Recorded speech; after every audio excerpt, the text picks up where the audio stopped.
Bitcoin stands for freedom. It's a technology that didn't just appear overnight, but took more than 40 years in the making. The story of Bitcoin started way back in 1974 when Whitfield Duffy and Martin Hellman created public key cryptography, allowing two strangers to communicate securely without ever having to meet. And then in 1976, they published New Directions in Cryptography, which led to the creation of RSA in 1978. Then in the 1980s, brought about the Merkle trees, a protocol for public key encryption system, which is now used to verify billions of dollars worth of Bitcoin transactions. And then in 1985, elliptic curve cryptography emerged, providing the mathematical backbone for a Bitcoin security model. During the period of 1988 and 1999 was the cypherpunk revolution. In 1988, the Crypto Anarchist Manifesto was published by Timothy C. May, envisioning a world where cryptography enables anonymous transactions between individuals free from government surveillance, which set the first seed. Then there was the invention of pretty good privacy. The cypherpunks were then founded in 1992 in San Francisco, and in 1993 the Cypherpunks Manifesto was published. This became the philosophical foundation of Bitcoin and most Bitcoiners.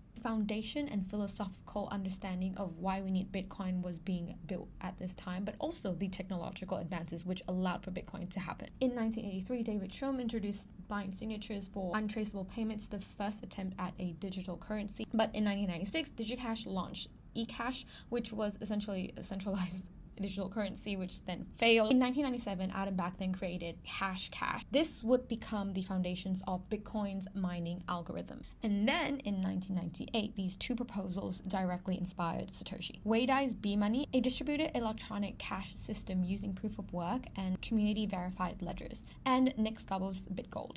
In 2004, Hal Finney then created reusable proof of work, closest predecessor to Bitcoin, creating transferable digital tokens backed by computational work. Then came 2008, the financial crisis. Governments printed trillions of dollars, evaporating all trust. In October 31st, 2008, Bitcoin was born. Satoshi Nakamoto published a 9-page paper called Bitcoin, a peer-to-peer electronic cash system. It synthesized everything for the past 40 years. Merkle tree, public key cryptography, Hashcash, B-Money, BitGold, into one elegant solution, Bitcoin. On January 3rd, 2009, Satoshi then minted the first Genesis block, along with a message. Then on January 12, 2009, the first Bitcoin transaction was made between Satoshi and Hal Finney of 10 Bitcoin. Bitcoin wasn't just created by one anonymous, scary figure, but took over 40 years of immense research within this area of cryptography, making Bitcoin the ultimate form of freedom money.